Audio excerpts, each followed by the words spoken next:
to start the water heater, you either have to be on shore power or use the propane.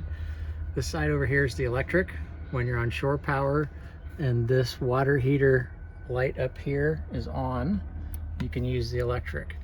If you don't have electric and you want to use gas, you turn this button up and the gas will ignite and heat the water tank. If you're not using the water at all, we recommend you keep this off. That's it.